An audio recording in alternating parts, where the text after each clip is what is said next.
देखिए, आप लोग देख रहे हैं कि ये घर गांव के एक किनारे पे स्थित है। शायद इसीलिए रात में पड़ोसियों को सूचना नहीं मिली है। पुलिस को सुबह 7:15 बजे सूचना मिली थी, तो तमाम वरीय पदाधिकारी यहां तुरंत पहुंचे हैं। एफएसएल की टीम और डॉग स्क्वाड की टीम ने भी पहुंचकर जांच की है। एफएसएल के लोग अभी जांच अंदर कर रहे हैं और हम लोगों ने भी देखा है कई महत्वपूर्ण सुराग हम लोगों को मिले हैं। हम लोग उद्भेदन के बहुत ही नज़दीक हैं और पूरी कोशिश है कि आज ही घटना का हम लोग उद्भेदन कर दें और अपराधियों की गिरफ्तारी सुनिश्चित की जाएगी।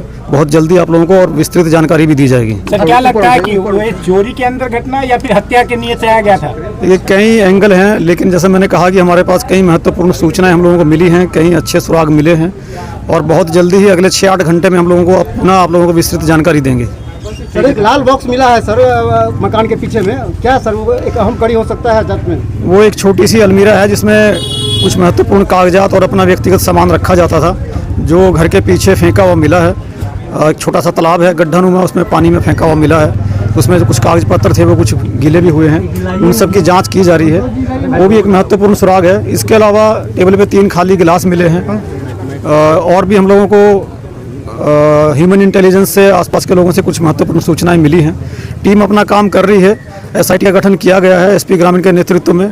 तमाम अध्यक्ष एसडीपीओ लोगों को उसमें शामिल किया गया है। सबको अनुसंधान के अलग अलग बिंदु पर काम बांटा गया है। सब लोग अपना काम कर रहे हैं और पूरी कोशिश है कि आज शाम तक इसको कर लेंगे। पुलिस